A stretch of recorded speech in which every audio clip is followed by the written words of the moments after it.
అందరికీ నమస్కారం. సాధారణంగా మనకి నూతన సంవత్సరం అంటే జనవరి 1 అని గుర్తొస్తూ ఉంటుంది. అసలు నూతన సంవత్సరం ఏంటి అంటే ఉగాది. సో ఈ ఉగాది నుంచి రాశి ఫలాలలో మార్పులు చేర్పులు ఏ విధంగా ఉన్నాయి అన్నది నానాజీ పట్నాయక్ గారిని అడిగి తెలుసుకుందాం. నమస్కారం గురుజీ. శ్రీమాత్రే నమః. గురూజీ, ఈ ఉగాది ఏదైతే రీత్యా తర్వాత వారి యొక్క జాతకంలో అంటే రాశుల వారి జాతకంలో కుంభరాశి వారి యొక్క జాతకంలో ఏ విధంగా ఉండబోతుంది గురుజీ? అంటే వ్యయం కానీ, ఆదాయం కానీ, లేదా పూజలు కానీ, లేదా వాళ్ళు చేసే ఖర్చు కానీ ఏ విధంగా ఉండబోతుంది?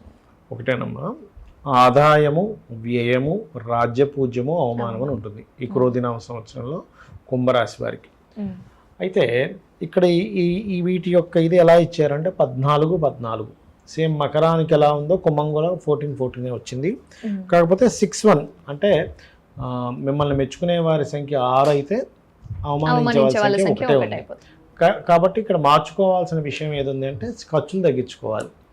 ఇప్పుడు ఈ కుంభం వారికి ఖర్చు తగ్గాలంటే ఏం చేయాలి అంటే, ఖర్చులకు అధిపతి ఆల్రెడీ రాశిలో కూర్చున్నాడు.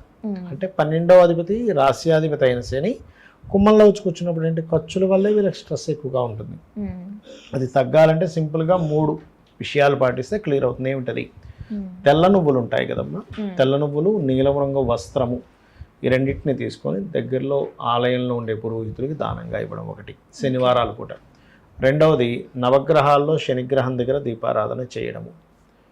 మూడవది ఏమిటంటే, దగ్గరలో గోశాల ఉంటుంది కదా, గోశాలకు వెళ్ళి గోవులకి పిడికడి బెల్లం తీసుకొని గోవులకి తినిపించడం. ఈ 3 వల్ల ఖర్చు తగ్గుతుంది. సో అవమానము, రాజ్యపూజ్యం అయితే ఎలాగో చాలా చక్కగా ఉంది. ఆదాయం కూడా 14 ఉంది కాబట్టి ఏం పర్లేదు. అయితే ఇక్కడ కంపల్సరీ ఖర్చులు పడతాయా అంటే, గోచార గ్రహం ఏలినాడు శని నడుస్తుంది కాబట్టి కొంత ఉంటుంది దాని ప్రభావం. బట్ వీళ్ళ జన్మజాతకంలో ఖర్చులు అయ్యే యోగం లేదనుకోండి పెద్దగా, అప్పుడు భయపడాల్సిన పని లేదు. ఇక మిగతా అంశాలు కనుక చూస్తే కనుక, వీరికి రాశిలో శని ఉన్నందుకు కొంత బద్ధకం కావచ్చు, బాడీ స్ట్రెస్ కావచ్చు, పెయిన్స్ కావచ్చు వస్తూ ఉంటాయి. But no need to worry. Anjaneya Swamy ఆలయానికి వెళ్ళినట్లయితే, లేదా నరసింహస్వామి ఆలయానికి వెళ్ళినట్లయితే దాని ప్రభావం తగ్గుతుంది. ఆన్లైన్ సాఫ్ట్వేరు, యాప్స్ రూపంలో ధనయోగం ఉంది వీరికి ఈ సంవత్సరం. ఎందుకంటే రాహు 2లో సంచరిస్తున్నాడు కాబట్టి. అలాగే కొత్త పరిచయాలు ఏర్పడడం, కొత్త లావాదేవీలు ఏర్పడడం, కొత్తగా అగ్రిమెంట్స్ చేసుకోవడం కూడా జరుగుతుంది. ఎటువంటి వ్యాపార పరంగా. అండ్ అలాగే కాకపోతే ఈ సంవత్సరం కొంచెం మే నుంచి ఏదైనా ప్రాపర్టీ కొనుగోలు చేస్తారు, కాకపోతే దానివల్ల కూడా కొంత ప్రెజర్ ఉంటుంది. ఆ కొనుగోలు చేసేటప్పుడు కొంచెం చూసుకొని కొనుగోలు చేయడం అనేటువంటిది మంచిది. మే నుంచి ఉద్యోగ అవకాశాలు చాలా బాగున్నాయి కుంభం వారికి. ఎందుకంటే దశమ స్థానాన్ని గురువు చూస్తున్నాడు. గురువు ఎప్పుడైతే చూస్తాడో మీకు ఖచ్చితంగా ఉద్యోగ అవకాశాలు పెంచుతాడు. అది మెయిన్గా చూసుకోవాలి. అండ్ అలాగే మరొకటి ఏంటంటే, ఇక్కడ రాజకీయంగా చాలా బాగుంది.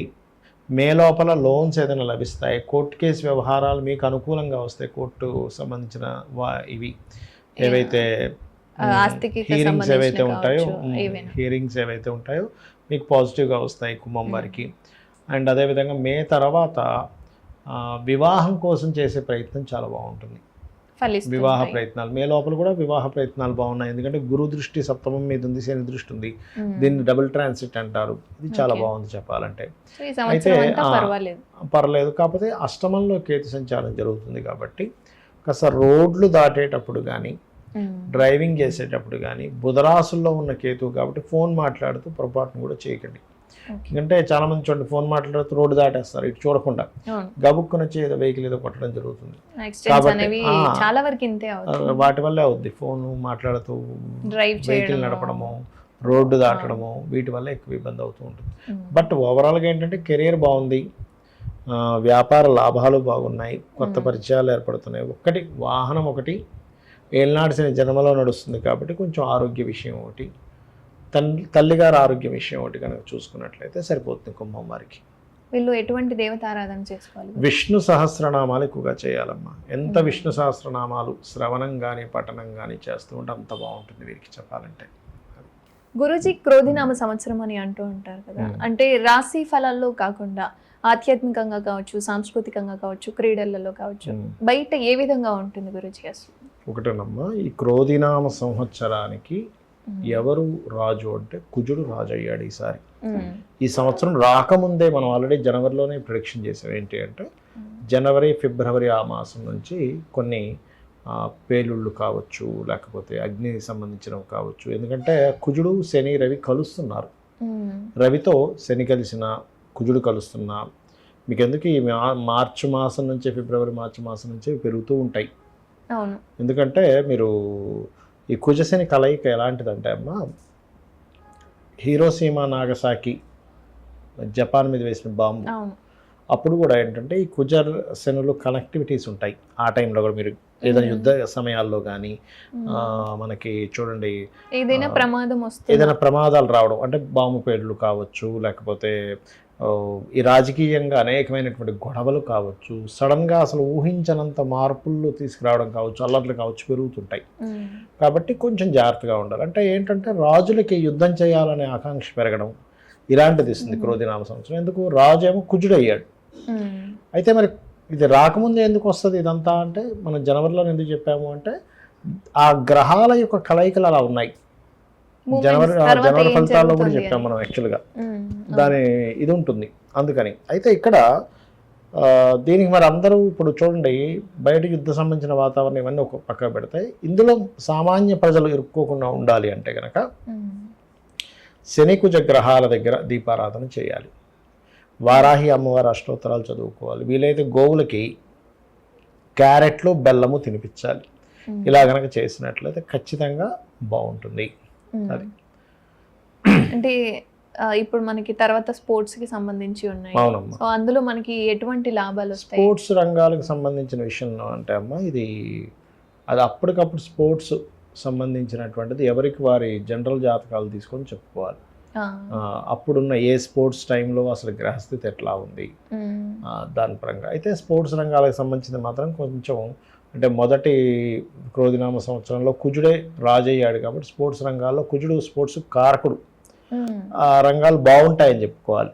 స్పోర్ట్స్ రంగాలు కానీ, టెక్నికల్ రిలేటెడ్ సంబంధించిన విషయాలు కానీ ఇవన్నీ కూడా చాలా బాగుంటాయి చెప్పాలంటే. మిషనరీస్, పెద్ద పెద్ద మిషనరీస్, ఫ్యాక్టరీస్ ఎస్టాబ్లిష్మెంట్ అవ్వడము, వీటికి క్రోధినామ సంవత్సరం చాలా బాగుంటుంది చెప్పాలంటే. సో ఈ సంవత్సరం మాత్రం మనం ఆధ్యాత్మికంగా కావచ్చు, సాంస్కృతికంగా ఏం చేసుకున్నా ఆధ్యాత్మికంగా అంటే అమ్మ ఒకటమ్మా, ఆధ్యాత్మికంగా మీరు తీసుకొచ్చారు కాబట్టి చెప్తున్నాను. ఈ క్రోధినామ సంవత్సరం అని కాదు, మీనరాశిలో రాహు ఉన్నందుకు కొంత మత కల్లోలాలు, కొంచెం ఈ ఆధ్యాత్మిక సంబంధించిన విషయాల్లో పోటీ పడుతూ కొన్ని విషయాలు జరగడం ఇట్లాంటివి కూడా జరుగుతాయి. అంటే ఎక్స్పాన్షన్ ఉంటుంది, వాటి మీద బురద జల్లడం ఎక్కువగా ఉంటుంది, రెండు ఉంటాయి. సో వాటిలో కొంచెం జాగ్రత్తగా, ఎందుకంటే గురు రాహుల కలయిక అనేటువంటిది గురుచండాల యోగం అంటారు. దానివల్ల గురుజీ, రాశి ఫలాలు కాకుండా పర్సనల్ గా అసలు ఈ క్రోధినామ సంవత్సరంలో ఏ విధంగా ఉంటుంది? పర్సనల్గా అంటే అమ్మ, ఇందాక నేను మీకు ఒక్కొక్క రాశి గురించి చెప్పాను కదా, అలా కాకుండా పర్సనల్ చార్ట్ అని ఉంటుంది. అంటే మీరు జన్మించినప్పుడు ఉన్నటువంటి సమయాన్ని, తేదీని, నెలని, సంవత్సరాన్ని, ప్రదేశాన్ని తీసుకొని మీరు ఏ లగ్నంలో జన్మించారు, మీరు పుట్టిన లగ్నాన్ని బట్టి మీ యొక్క ఎదుగుదల ఎలా ఉంది అంటే ఇది పర్సనల్ కంప్లీట్గా. ఇప్పుడు మేషరాశి వారు అందరికీ జనరల్గా జరిగే కొన్ని ఉంటాయి.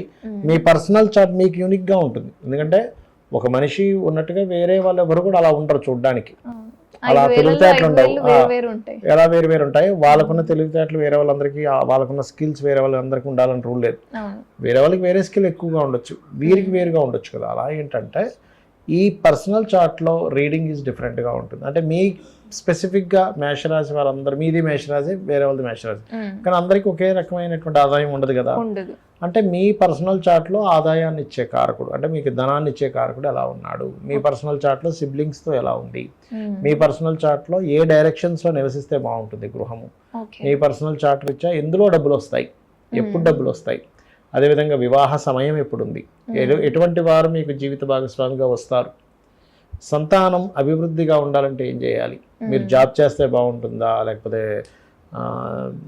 బిజినెస్ చేస్తే, వ్యాపారం చేస్తే బాగుంటుందా, లేకపోతే ఇక్కడ ఉద్యోగం చేస్తే బాగుంటుందా, విదేశాలకు వెళ్తే బాగుంటుందా, అలాగే ఇన్వెస్ట్మెంట్స్ ఎప్పుడు చేయాలి, లేకపోతే అప్ అండ్ డౌన్స్ వస్తాయి చాలా మందికి, సడన్ రైజ్ వస్తుంది, సడన్ డౌన్ వస్తుంది.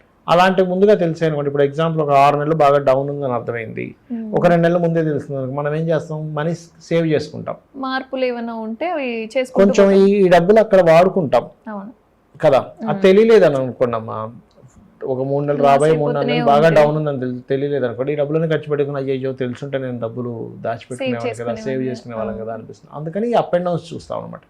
ఈ రకంగా ఏంటంటే మీ పర్సనల్ చార్ట్లో పర్టికులర్గా ఏ దశ నడుస్తుంది, ఉమ్, ఆ దశ మీకు యోగిస్తుందా లేదా, యోగించాలంటే ఏం చేసుకోవాలి, ఏ రత్నం పెట్టుకోవాలి, ఎవరిని ఎక్కువగా ఆరాధిస్తే మీరు రుణరోగ శత్రువు నుంచి బయటపడతారు, అన్నీ కూడా మీ పర్సనల్ చార్ట్లో ఉంటుంది. ఉమ్. ఇదంతా ఏంటంటే ఆదాయము, వ్యయము, రాజ్యపూజ, అవమానం ఇవైతే చెప్పుకున్నాము, సాధారణంగా ఇది జనరల్గా జరిగేవి.